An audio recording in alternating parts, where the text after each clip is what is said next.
are going to start with a new chapter. That is chapter number 3. That is classification of elements and periodicity in their properties. Now, starting with that chapter, we have to cover various topics. First topic which we are going to cover is IUPAC nomenclature of all the elements.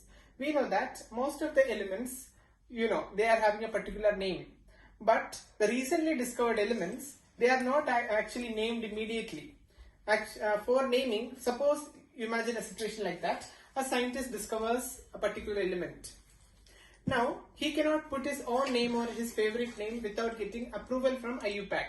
IUPAC means it is a union for applied chemistry that decides the nomenclature of nomenclature means what? Naming of different elements, compounds, etc.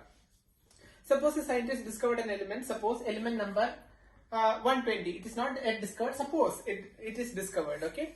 So, the scientist cannot put a particular name what he wishes for that. So, he has to follow certain rules in IUPAC, nomenclature rules. Based upon that only he can name this element. Now, after it is approved by the IUPAC, later then he can make modifications to that name and give any preference name that is acceptable.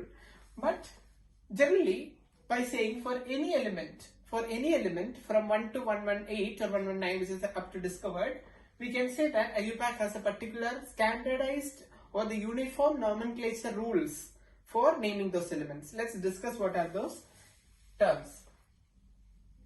IUPAC nomenclature for the numbers 0, atomic numbers which contain the digit 0, the IUPAC name is nil. Okay, and for 1 it is un, and for 2 it is bi, and for 3 it is tri, and for 4 it is quad, 5 it is pent, 6 it is hex. Similarly we can say bi. Tri means triangle, like the 3 sides. Quad means 4. Pent means pentagon, you think, okay? 5. Hexagon, 6. Similarly like that. 7 is sept. 8 is oct. 9 is N, ENN. And 10 we don't need to say because 0 to 9 are the only digits. Now base, if you know the IUPAC rule, that is this certain terms regarding these digits, then you can name any IUPAC accepted elements. For example, I want to name the element 101. How I will name this element 101? Just after discovery of 101th element, that means the element has 101 proton and 101 electron in it, stable state. So or in its ground state you can say. So how you will name this 101th element? Based upon this rule, 1. First digit is 1. So you have to write it as un. Second digit is 0. 0 you have to write it as nil.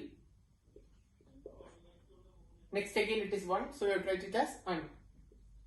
Un, nil, un. Now this is the basic idea. Now always after doing this you are supposed to put em. Like Mendelevium, or anything. Element should end with em. Un, nil, un, nium. NIUM. NIUM is compulsory to be put at the last. So, un, nil, un, nium you are putting. Okay, it is not NIUM, it's IUM. Okay, em, I told. 102nd element. So, how we will write it? Un, nil. Now for 2, it is bi. Un, nil, bi. Un, nil, bi. 3 terms we have used here. Un, nil, bi, um. Un, nil, by um. So here why we are actually putting not BIIUM? Because it's understood. BIIUM, the pronunciation does not change actually. So un, nil, BM, un, nil, trium. Like that we can say un, nil, unnium. Like that. Un, nil, unnium. 103 element. Un, nil, trium. Un, nil. This you cannot change. Un, nil, tri. After that, em should be ending with that word em. Okay, it is ending here also. 104. It is actually un, nil. Then for 4 it is quad. Quad. Now this much we have written. Un, nil, quad. Now it should end with em. If already IUM is present, then it's okay. Or else em. Un, nil, quad em. 105 it is un, nil, pent. After writing this much, em.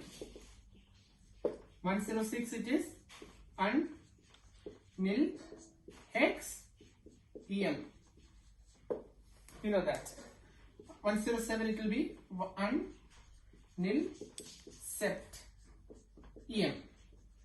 Un, nil, sept. 3 terms indicating 107 em. That indicates the element. Okay, that's a particular rule. Now 108 un, nil, opt. Un, nil, opt. After that em. You are right. 109 it will be un, nil. What it will be? E-N-N. N. N, then end with em. Un, nil, N-E-M is the element 109. And after that 110. What will be?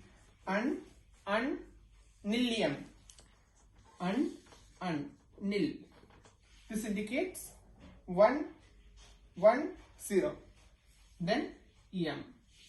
Similarly, you can write IUPAC name, the standard IUPAC name for any element by following these rules. But always end with em is the rule. Okay. So this is how the nomenclature for that is IUPAC accepted nomenclature for different elements in the modern periodic table done like that. And what are the short symbols of that? Un, nil, un, em. So starting letters un, u, always starting with capital. Then what is the next? Nil, n. Then un, em, again u, un, u. So that is the symbol of this first element. Now this 102, 1 starting with un, the starting letter of each term you have to take. Un for 1. Nil, in the starting letter is n. By, in the starting letter is b. So these three are the symbols which we have to use. Always starting with capital U, small n, small b. U and b. That indicates the symbol of un, nil, bm. That is element number 102. Now un, nil, trium. So cap U, n and t have to use. Capital U, small n and small t. Similarly, U, N, Q. U, capital U, small n, small q. So this is how you are using IUPAC nomenclature rule. Similarly, you can write for all other elements up to 119 or 118 that is discovered. So this is the rule of IUPAC nomenclature which is accepted everywhere. And note that after this is a standard rule. Now later if the scientist requests IUPAC to make changes to this order, then he can make changes such as some of these elements were actually named as organozone. Organozone is actually the noble gas, okay? Noble gas which was 118th element. Organozone. How will you name 118? Un, octium. So similarly you can say this name has been changed. But this is a standard IUPAC accepted name. So this is all about IUPAC nomenclature.